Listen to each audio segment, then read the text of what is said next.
It is one of those Fridays where it's been a crazy week, and we are going to have a guest. One of our esteemed founders, Sean Bratcher, literally is going to be joining the room as we speak. So, The myth, the man, the legend.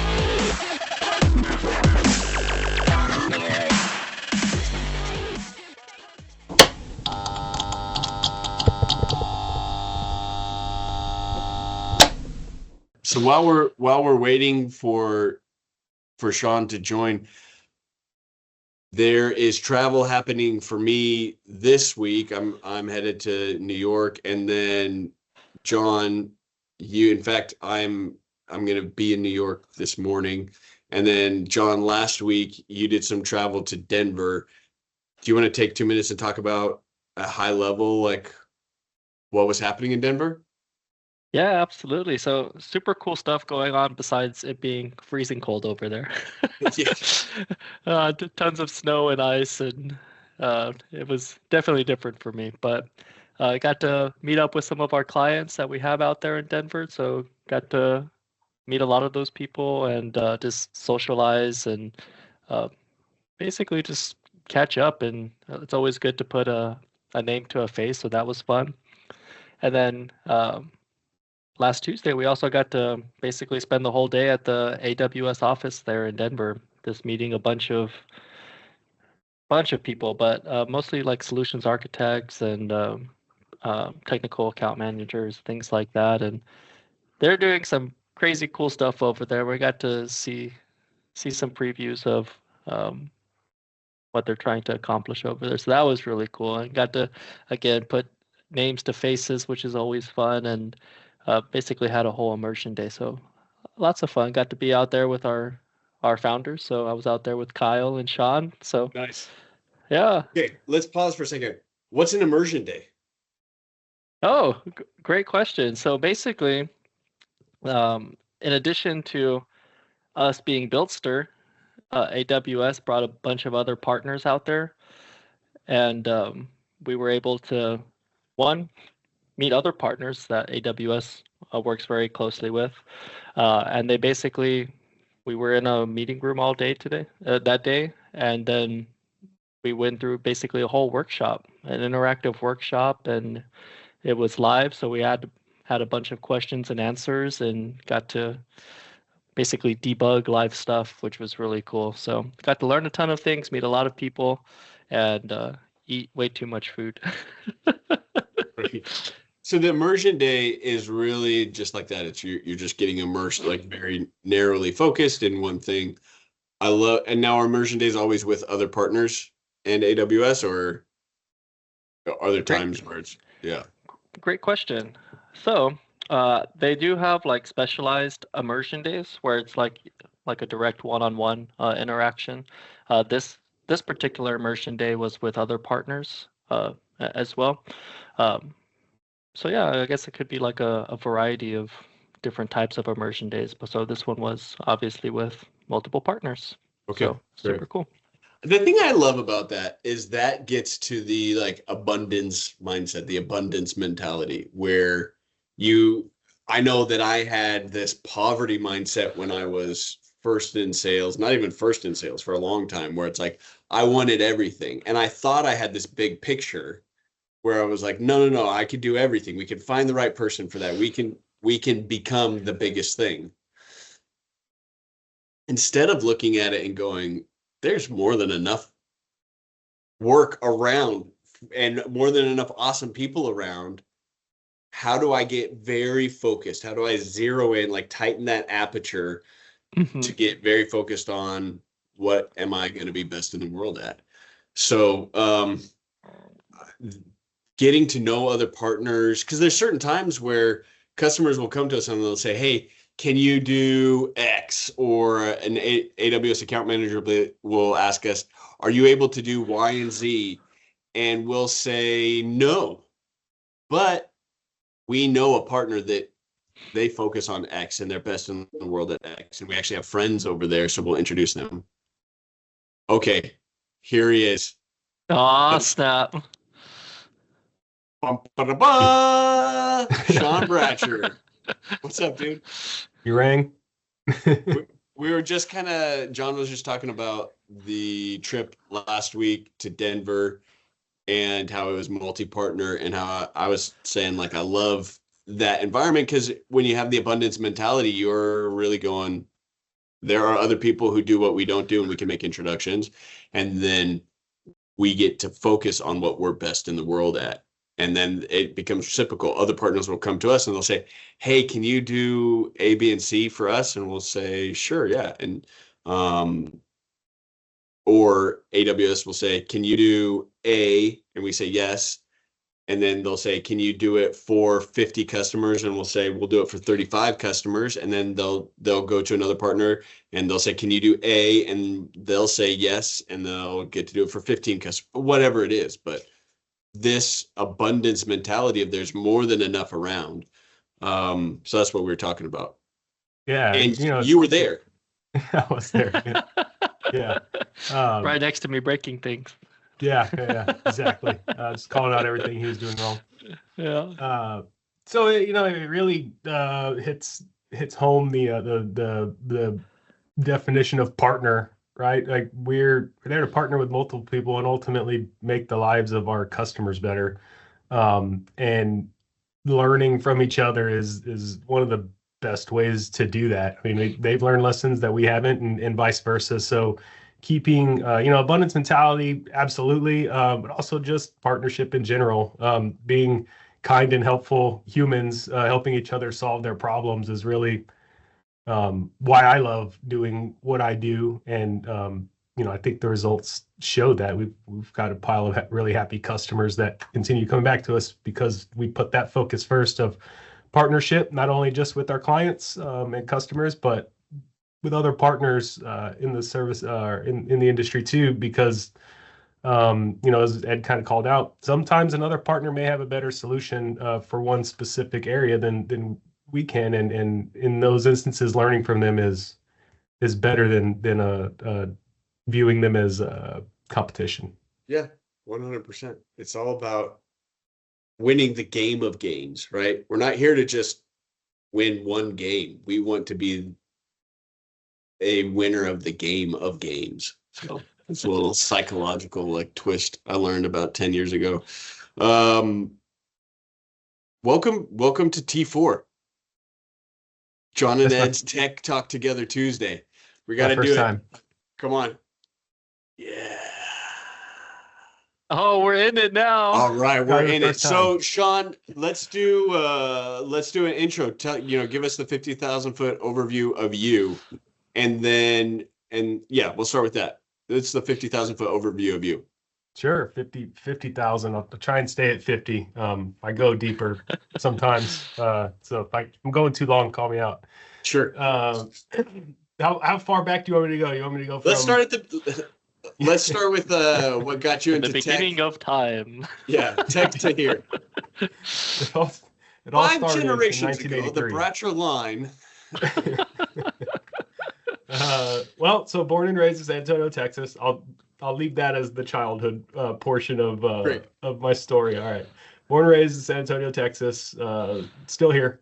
Don't see me leaving anytime soon. Would love to get a bit more rain than we get though. Moving on through post-college, right? First job really was with Rackspace as an intern. I was 19 at the time, working in the data center. First time I ever touched a real customer's computer. I navigated my way through the data center operations teams for 2 years, and then moved into data center management. So Rackspace moved me to Virginia to run the data center out of Herndon, Virginia. I ran that data center for 2 years. Got somewhat homesick as a 23-year-old guy. Wanted to come back home for a multitude of reasons, but I moved back home and then started running just operations in the data centers as we considered it one global team. So my job then was to publish standards that would work across data centers. Everything from how do we cable a rack to what operating systems are current and supported, things like that. Moved from there into some running my first software development teams. That was the Kickstart team we called. It was the team that built the software that provisioned our servers when we were building them on the bench for clients. So did a really bunch of really fun, cool stuff there. Just learning how to provision thousands of servers a week. And these were bare metal servers. These were not in the cloud yet. These were Sure. these were our servers, not someone else's. What's a bare metal server? I don't know if I've ever seen one of those. This is a bare metal server. This was back in the Dell R710 days, if anybody remembers those. That's over my head, but let's keep going. All right. I'll fast forward a little. Okay, so I left right around the time I left that department, the cloud was taking off. And it was still pretty new. It was called utility computing right before it was kind of called the cloud, and virtualization was still real hot. But this new cloud thing was coming out, and Rackspace was really interested in it. And I took that as a cue that I should probably be interested as well. So moved over into the department that ran Rackspace's public cloud and was building it, and just dorked around with hardware, product engineering for our cloud servers offering, which is still a thing. And then from there, started getting into DevOps. That's when DevOps was getting really hot. I'll skip through some of that really quickly. And then SRE. Then I found SRE. And wait, let's pause. Yeah. Because not all our audience is going to know what SRE is. What's SRE? Okay. Well, great question, Ed. Thanks for asking that. Okay. SRE is a practice or methodology, short for site reliability engineering. That was coined by Google. They've got 3 or 4 different books on it now, and a bunch of spin-off books from a bunch of other folks. And the thought about or the approach to operations using an SRE model, it's very logical. It makes a lot of sense when you explain it. That was the first time I saw somebody put together a really cohesive view of how I thought about things. So it resonated with me, and I immediately fell in love. So building that team at Rackspace, SRE focuses a lot on system reliability. And reliability is a lot of things. And at BUILDSTR, we consider reliable to mean available and secure. Now, every customer will define it differently. E-commerce customer cares a lot more about latency, response times, and things like that than, say, a finance or banking customer who's going to care a lot about security and may not care as much about performance. Everybody always cares about performance, but it's about prioritization. Okay. And you get that, you set those targets based on your end user feedback rather than what your engineers think it should respond as. So you talk with clients, your end users, people using your services, and you decide what that line is of frustration using your service. So if latency, latency is a great one because it's very relatable, right? And so if the service is responding back really slow, let's say you're listening or you're browsing a website and pages are loading really slow, there's a point where you're frustrated enough to leave. There's a point where it's just frustrating enough where you're like, not happy about this, but it's good enough. I'll hang out. And then there's a point where you're super happy and you're like, whoa, this is overperforming. Yes. SRE is really a journey to find that balance of we've got happy customers, but we're not spending too much on unnecessary reliability. We've found the sweet spot where customers are pretty happy with our stuff, not frustrated. And you build practices around maintaining those thresholds. Okay. Goes so far, by the way, as saying if you set a target of uptime, right? Uptime is easier to explain this one. So I say I need 3 nines uptime every month, and that's something like 15 or 20 minutes a month of downtime. SRE actually says if you've not used that 15 minutes this month, you should use it to do some maintenance. Go ahead and perform a riskier change, or go ahead and take the service down and do some work you've been meaning to do for a while. Go for it. Okay, quick question. You said 3 nines of uptime. So that means 99.9% of the time. Right. And so you can multiply that percentage times 365.25 and then times 24. And that's the number of hours in a year that service has to be up. Right. And right? you can measure monthly, you can measure weekly, you can Sure. right. Yeah. So Yeah. that 3 nines is within some specified time window. Okay. So and then what that leads you to is an error budget. And the error budget is if I'm under this level of error, I have some freedom to go do some more risky type maintenances and operate because I'm still within bounds of SLOs. We know it's not going to irritate our end users too much. Yeah. And that's how you operate as a, outages don't always have to be unplanned. There are Right. maintenance windows and there's communication around it, but you still count that as downtime in your thresholds. Got it. So, just keeping a really strict eye on that and error budgets and then monitoring the right things and not overbuilding. Very frequently, when designing, you'll hear leaders say things like, this thing can never go down. It's absolutely not true unless you're designing something like a pacemaker. There's think of Fortnite. I always use this example. How many people use Fortnite? My son, he's not home from school yet, but when he is, he's going to log into it immediately. Okay. And that's kids all over the place. One really cool thing is they have maintenance windows on Tuesdays where they take the whole thing down and everybody knows about it and it's just a thing, but that's part of the expectation that they set up front with their client base. It's part of their error budgets and things that they take into consideration when designing the system. And they design it too so they can take pieces down instead of the whole thing. So yes, bunch of forethought goes into rolling that stuff out. And so SRE made a lot of sense to me because as an operations manager at the time, it helped me set really clear and good expectations with the development teams that we're working with, getting feedback from their users. But it also helped me get some more like risky maintenances approved easier because I could show we were still within budget and whatever maintenance we were going to do wouldn't take us over. So it was a quicker talk. It's very hard to go talk to a leader and say, I need to take your system down for a couple hours. And why, that immediately scares everybody. But if they're conditioned to hear that and they know it's on purpose, then it's a lot easier setting that expectation up front. So an example of that. Oh, go ahead. Sorry, this is stupid, but I'm just going to go with it. I just started. I love sci-fi movies and shows and books, and I just found Apple TV's Silo. Yeah. And last night watched an episode. Spoiler alert, where the generator has like a wobble to it, and she's like, the axle or whatever it is gonna shatter, and then we're gonna be in the dark and just running off of the backup generator forever, unless we can shut it down and fix it. And everybody's like, oh my God, it's gonna be chaos. We're gonna be stuck in the dark. How long? And she's like 8 hours. And then they were like, no, we actually only can, because of the steam pressure, we can only shut it down for 30 minutes at a time.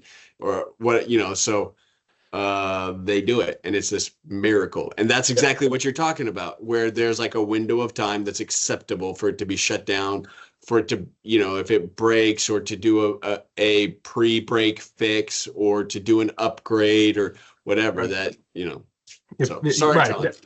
That's SRE in a nutshell. I mean, there's a bunch more to it, right? But at its core, their users were willing to accept that amount of downtime for the longer term reliability of the service, which was frankly keeping them all alive. I tried to watch Silo. I quit about halfway through the first season. Grace, don't say anything. I'm enjoying it so far. Don't say anything. I quit watching it. I'm in the middle of Severance right now. Actually, I finally got talked into watching it. That. Pretty good. I need to watch it. I can't take him seriously. Yeah, he's still Ben. He's still so good at Ben. What's the game that he made? Yeah. So once you're about 2 episodes in, you lose that, and he's Mark now. But yeah, it's a really good show. I had to be talked into watching it because the premise seemed silly to me, but it's really, really good. Even The Secret Life of Walter Mitty, I was like, it's a pretty good movie. It's cute, whatever. But I can't like his beard. Yeah.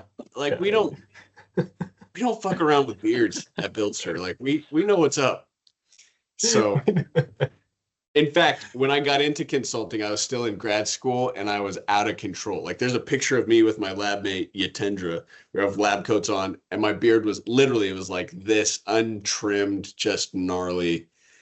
And a buddy of mine who was helping me get into consulting, I was like, do I have to shave my beard? And he was like, have you ever seen The Secret Life of Walter Mitty? He's like, it's okay. You can do it, but you're gonna have to like, I was like, whatever. This was like 12 years ago. And digression. Yeah. I've been a guy with a sleeve of tattoos for a very long time, so I know the sideways looks you can get sometimes. Was that ever a problem? No. Okay. No, Rackspace coming up, it was, I think the average age, and if anyone watching is actually from this era of Rackspace, I think the average age when I started was something like 23 or 24. Okay. And it was just a bunch of kids that were doing a bunch of cool stuff, and so nobody cared. There was a bunch of tattoos and piercings, and we were all the alternative crowd, Sure. So yeah, no, it was a lot of fun. A lot of flip flops and shorts, backwards caps. Working multiple nights in a row, like multiple days throughout the day, just taking naps in sprinkler rooms and stuff. Yeah. My wife's like high school like youth pastor was this cat from like Huntington Beach with like full tats. And at one point in time, he was like working at Starbucks, and they were like, you have to wear a scarf. You can't show your neck. You need to wear gloves because no one can see your hand tattoos. Fast forward like 12 years or 15 years, whatever it was, he ended up being the head UI UX designer for the Starbucks app. And he was like, it's such a dichotomy of the fact that like in the shops, they were locking down. You can't wear anything. You can't. And then he's like,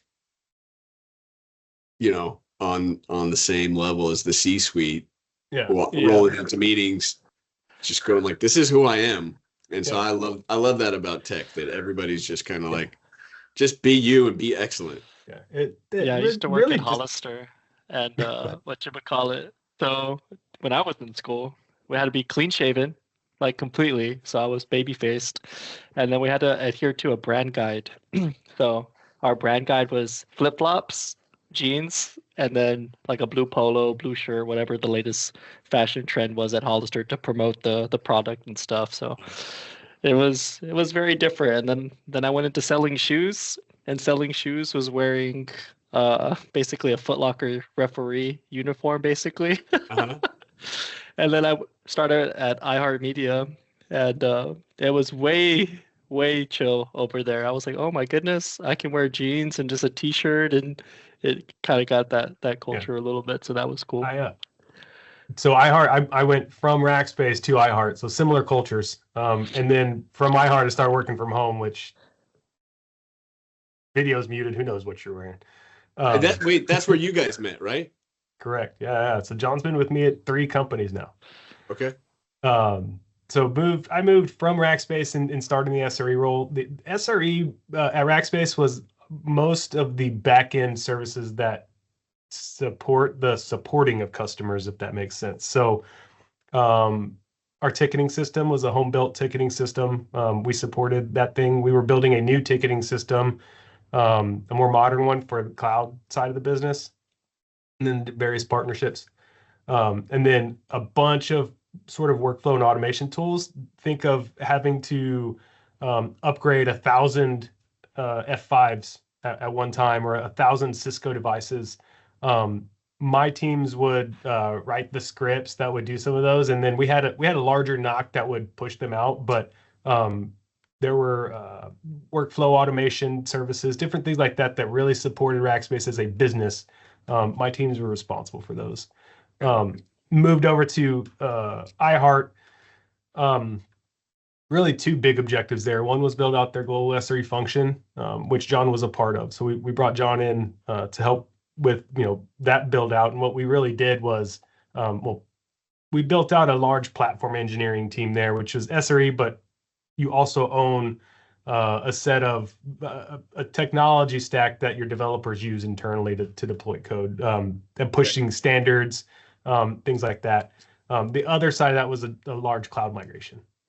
So we moved a couple thousand servers out of their data centers and into the data center, or sorry, into the cloud from the data center, and turned off their main data center here in San Antonio. That's a big deal. I remember because I've been in the AWS ecosystem about 6 years now.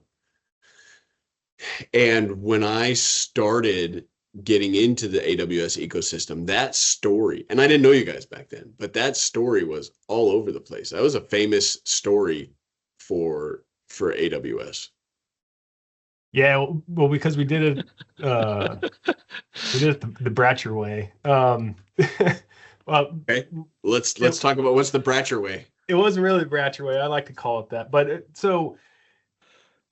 was a big bang migration. That data center had been there for a very long time, and if you think of the radio, there's service equipment in the radio that's been online since the 60s. Yeah. It's not a highly modernized technology stack, and iHeart does a great job of modernizing their back-end services, or at least they're pushing really hard to do it. I assume they're still doing it.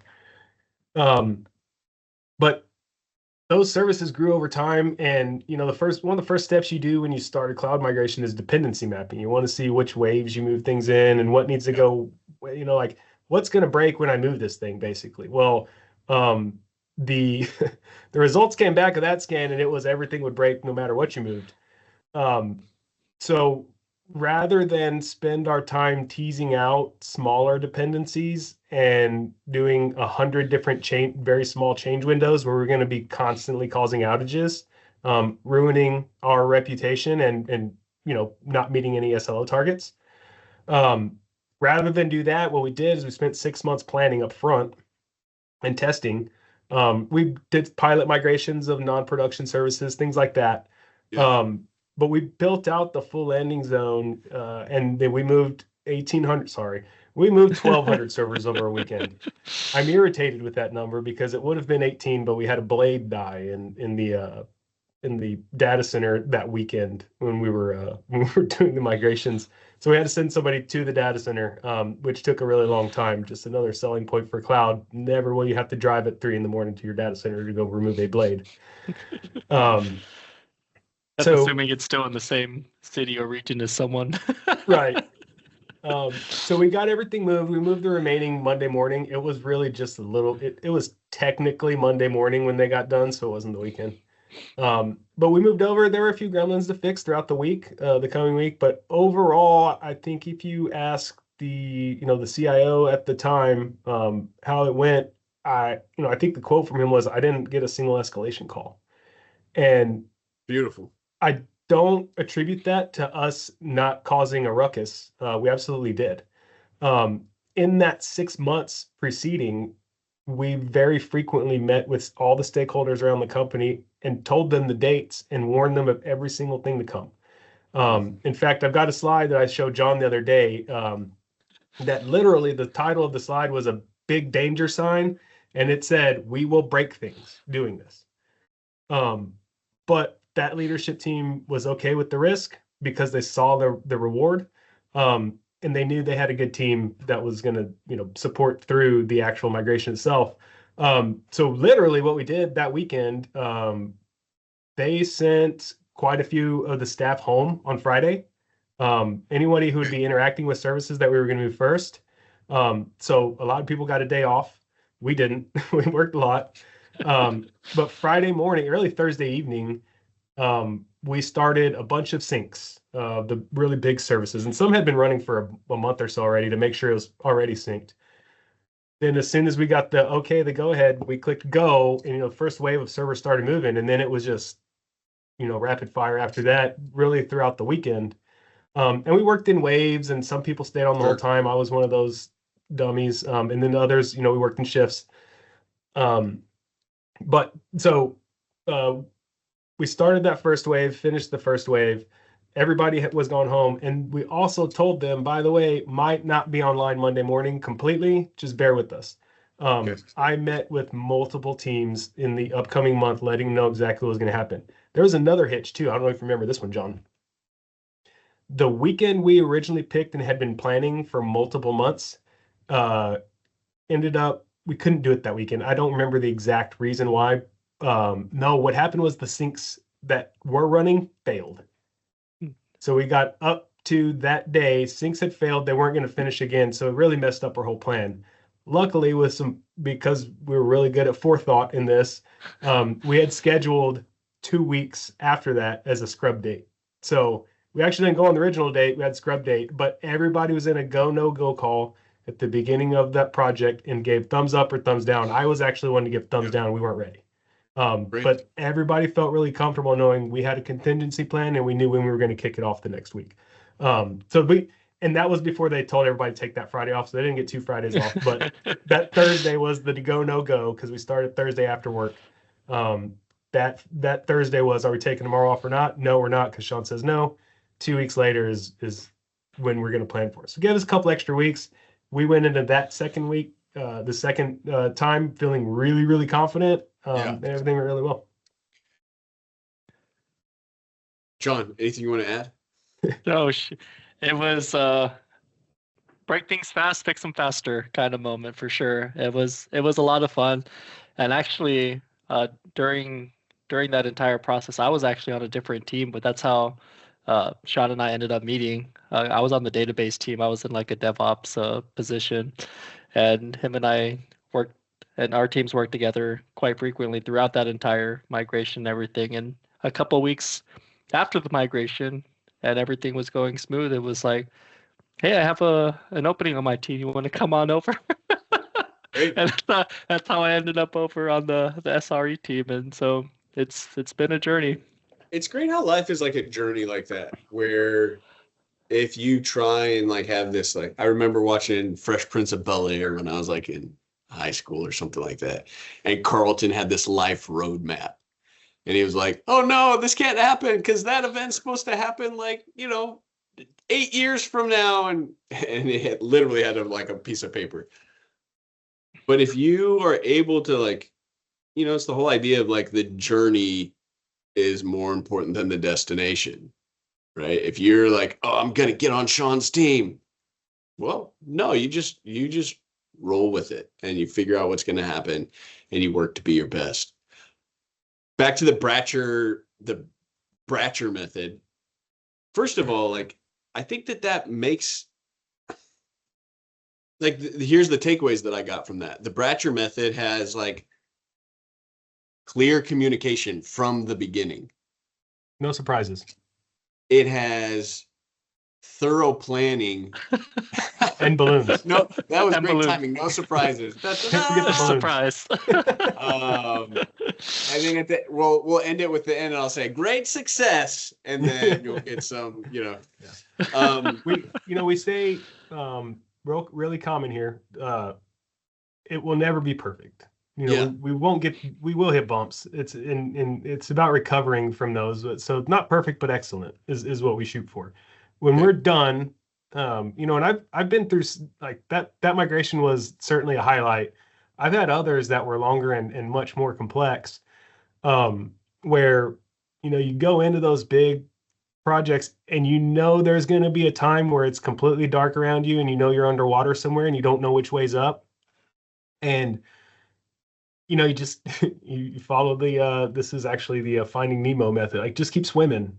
And at some point there's light that happens, and then at some point, and this was the pep talk I gave everybody before we clicked that first button to start migrating the first prod servers. It was one day, and it's not going to feel like it when we're in the throes of it this weekend, but sometime in about 6 months, you're going to look back at this and go, holy crap, I can't believe we did that. And I can't believe I get to tell this story now. I got through that. That was so complex. I never thought it was going to work. And, man, that blade died. We troubleshot that thing for hours before we finally realized what was going on. And man, at the time, it's really hard to see that there's light, but I've gotten through every single complex project, and I'm still here and still pretty happy about getting through it. And I still have people that worked with me at that time that remember me telling them that and go, we got through it. And like, we're finally looking back now, it was tough, but with enough planning up front, communication, setting the right expectations, everybody keeping their promises to each other, we made it through there. And, we had a supportive leadership team too, which is never not helpful. No.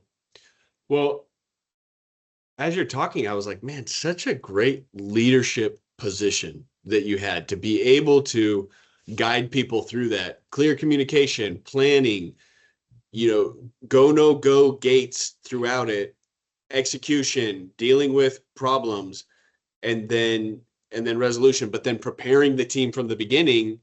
You're going to have dark moments. You're going to feel overwhelmed. There's going to be problems, and then preparing the user audience. It's going to get messy. Things are going to be broken. Because to me, I went, oh, when I started taking, like I did a little bit of classical guitar, and the first time I sat down and I looked at the sheet music, I felt so overwhelmed. I was like, I'm never going to be able to do this.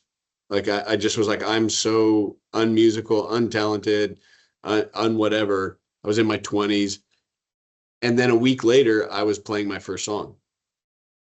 And not that I'm not, but the point is, what I learned from that is when I hit those moments of overwhelm, keep going, because you can go through it. And to be a leader and help your team through that from the beginning, and that's part of the Bratcher Method, and you're leading delivery here for us at BUILDSTR. Like all of those things about that story are just beautiful to me.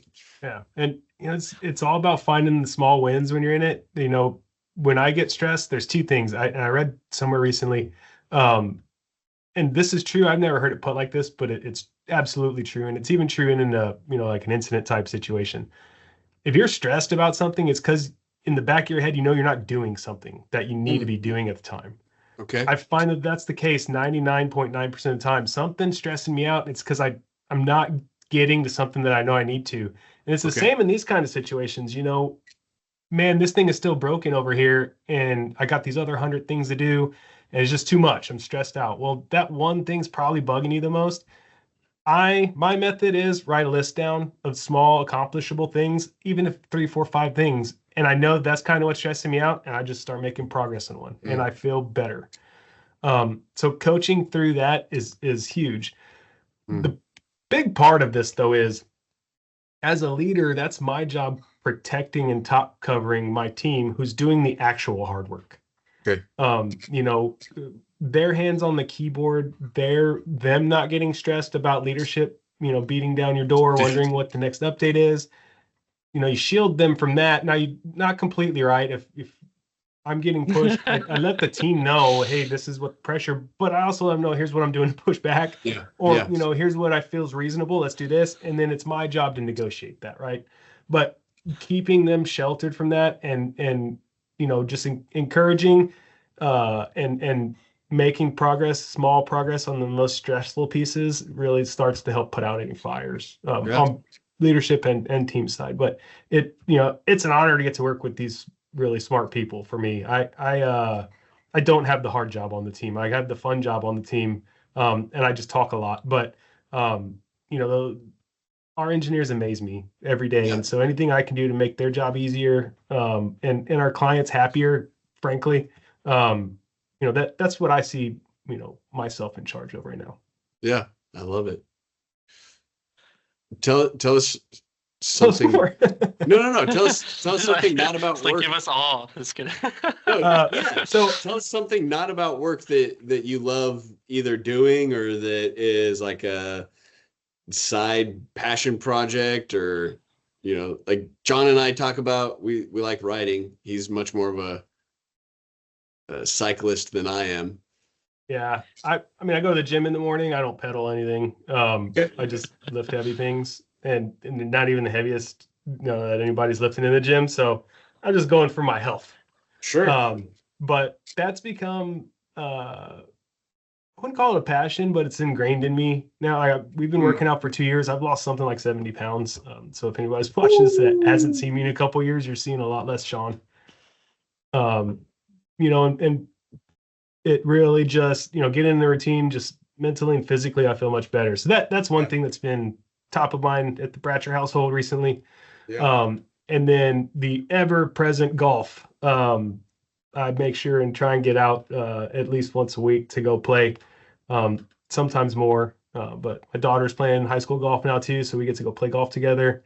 It just dad plays, and all my best friends, we played together since school, So working from home, it's really hard. Sometimes the walls start closing in a little bit. I'll drive sometimes just to get out of the house. Like I'll go take a 20-minute drive just to get out of the house. But golf helps me. I'm pretty sure golf keeps me sane actually through working at home. Just getting outside and having a purpose for being outside, not just wandering aimlessly. Golf's been great for just me mentally in general, and it's a cool game too. Expensive sometimes. Yeah, I was just talking about somebody. I was talking about this to somebody. I need to get lessons because I still have like a bad baseball step and like a 45-degree slice, and somebody was like, "Don't fix your slice, just turn 45 degrees and you'll hit straight down the fairway every time." Well, then it'll make it. Trip. That can make it worse. Make it happen. That can also make it worse, but you also lose like hundreds of yards of distance sometimes if it's a huge banana slice, which is what I fight constantly, by the way. Yeah. So, but I reached it. Yeah, I need to. Passion is golf for me. Outside golf. What do you play it at the same course 90% of the time? Like, are you part of a club? No clubs. I play all public courses, but in San Antonio specifically, my favorite's the Quarry, and then I play a lot of it's the Alamo City Golf Trail, which is all the municipal courses in town. I think there's 5 of them. I play those most time. Yeah. Most accessible, and honestly, a couple of them are just I've played them since I was a kid, so it's kind of like home. Got it. I've been hogging the questions, Johnny D. Yo, shoot. Bratcher and I have gone through 3 jobs together, so I feel like I'm expecting these questions to be more along the lines of how dare you, or how could you have? Oh no, man! Some of my favorite memories, even from my heart, was I remember hopping on some of these calls and it being like, "All right, John, go ahead and click that button," and it's like, "You just spent a ton of money. Good job." Like what? Because like as we're setting up all these different services and things in the cloud, right? Like some of these stuff is like we needed high throughput or high availability, different things like that, right? And those are the memories I have. And then obviously getting into the whole SRE mindset and what that means, and quantifying things and going through non-functional requirements and creating measurable results that you iterate through. It's an entire journey, like everything that we do is, right? You baseline, figure out where you're laying the lie of the land, basically, and then how do you get better from there? Yeah. And so everything that we've been through together is it's funny looking back and seeing how much, one, our processes have evolved, but then two, just like Sean's seen me come from a very junior, fresh to IT young lad to 3 jobs later as a solutions architect here at BUILDSTR now. So he's seen a lot of growth from me, and I've seen a lot of growth from him, and it's just been a great relationship. And if you remember, I started as an intern, so I know what it's like to be the brand new guy that doesn't know really anything about anything. My first day in the data center, I went out on a monitoring alert call. A server was down, and we smelled a burned power supply, so we knew the power supply was dead somewhere. So we found it, and the guy who was with me had been there for a long time. He said, "Okay, go ahead and just turn it off." So I did. I clicked the button real quick, and he's like, "Wait, did you click that one or the one above it?" I said, "This one right here." He said, "No, I need the one above it." So turned the wrong customer off. But that could have been really bad, but I had good leadership that coached me through some of those harder times in the early days of my career, and it made all the difference. I feel like I'm more successful. I'm more accepting of failure and understanding it's a lesson more than a consequence. So inside of work, another passion for me is someone like John, finding them earlier in their career and growing with them. Yeah. We like to do that with clients too, find smaller, newer companies that need help and growing with them. Those are the really deep, long-lasting relationships that are valuable. We don't like transactional Yeah. type engagements or career paths, really. So John's testament to that. We enjoy. I'm really passionate about the early parts of folks' career and just growing them as they go. Just trying to pay it forward. Absolutely.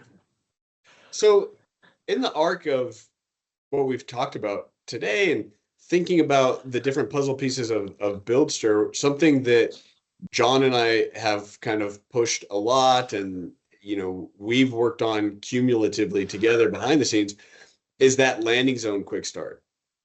But now I'm literally putting the puzzle pieces together of all of your experience, both of your experience together, created the foundation methodology of taking AWS's guidelines and then applying it to your experience and then going, how do we coalesce that into like a script so that we can accelerate at a very fast speed customers' engagement with the AWS platform snapped to well-architected best practices. And that's really cool to take those different pieces in the story and snap it together to like, oh, well, that's what we're pushing with this landing zone quick start is where you guys had to learn over long periods of time and implement and grow with AWS's deployments of the well-architected framework. Because even though that was deployed however many years ago, I think 2015 was the first year they started pushing the well-architected framework. It grew and then has grown and changed and evolved since then. And you guys have kind of mashed all that together to a very easy engagement that helps customers get set up right away. That's beautiful to me. Yeah. Well, the well-architected framework fits perfectly with SRE. And I mean, reliability is literally one of the pillars. Yeah.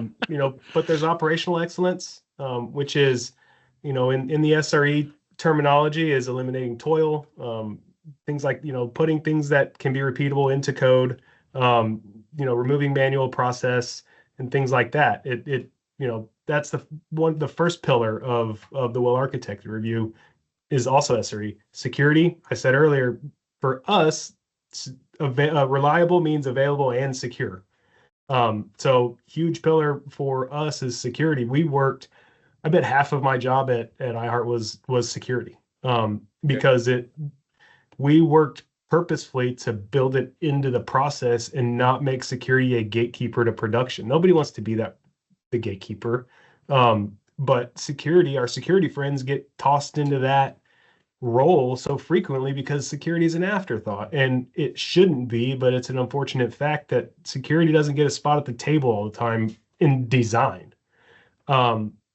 So we worked really hard to bring security further all the way to the left, involved in the design decisions in some of these things, so that once they got thumbs up, we could just move based on some really good guiding principles and then specific feedback on this design. So security is a huge one. Reliability, and then there's performance efficiency, which is all about SLOs. How quickly do you want things to respond, or not?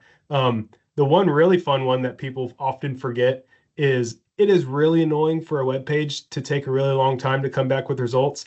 It's even more annoying when you have to wait for a whole minute, and it comes back with an error. So there's error latency in some targets too. How quickly do we want this thing to fail so we can tell the client? We don't want them sitting and waiting for 2 minutes for a timeout. We'd rather it just say, nah, ain't gonna work. Kill it in 1 second, have them reload and try again. That's a better customer experience. So performance and SLOs look from both angles of, I'm going to be frustrated if a successful response takes too long. I'm going to be really mad too if you wait 2 minutes to tell me that it failed. And then, there's cost optimization, which you always want to be operating. You want to be a good steward at your company. You don't want to overspend. So just, built in thinking about the cost of things, the total cost of ownership. It's absolute operational site reliability engineer type role. And then sustainability is a pretty new one.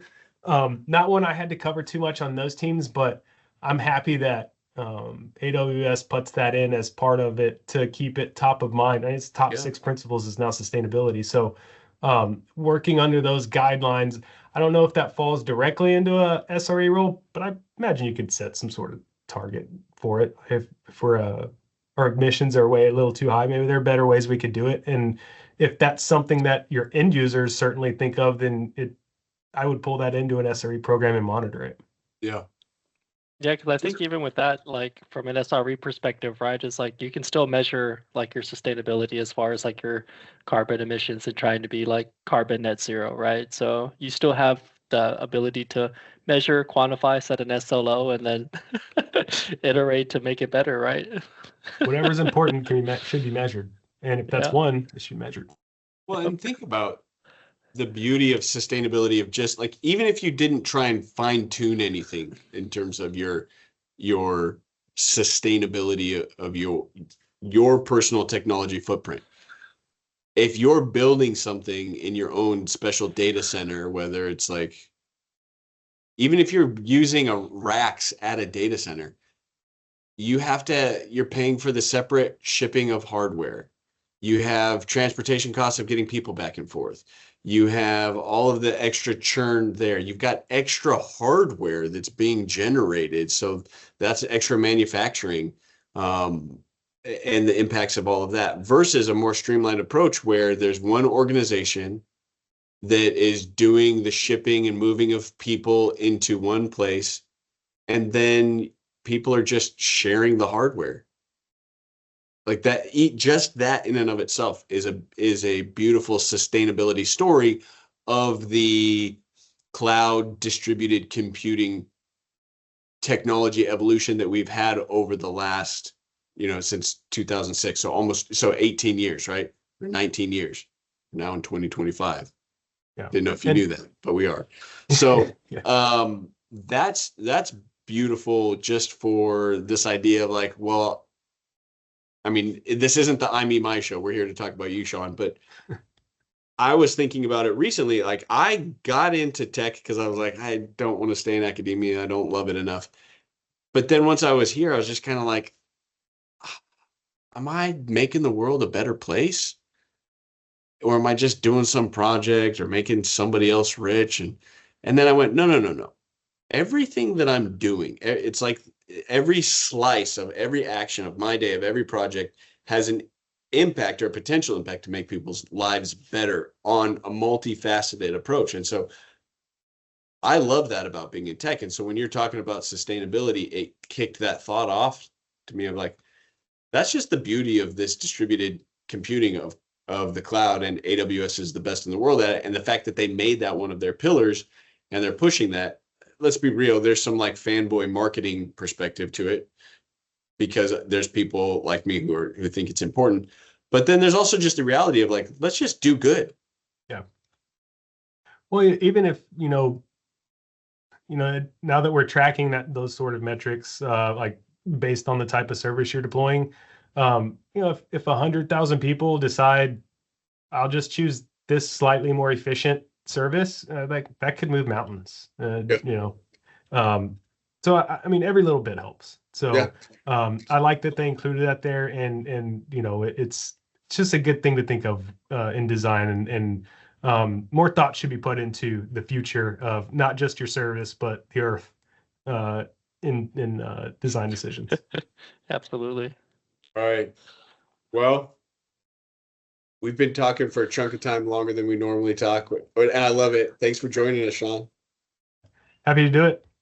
Happy Friday. So normally whenever we start, I kind of jokingly go like, is this thing on? But tell us something to send us out. On the spot. On the spot.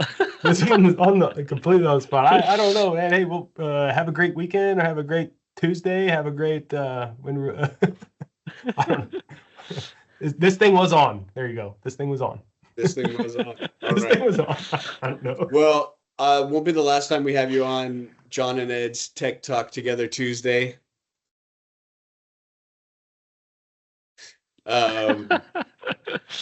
Thanks for joining us, and for everybody who made it this far, thanks for listening.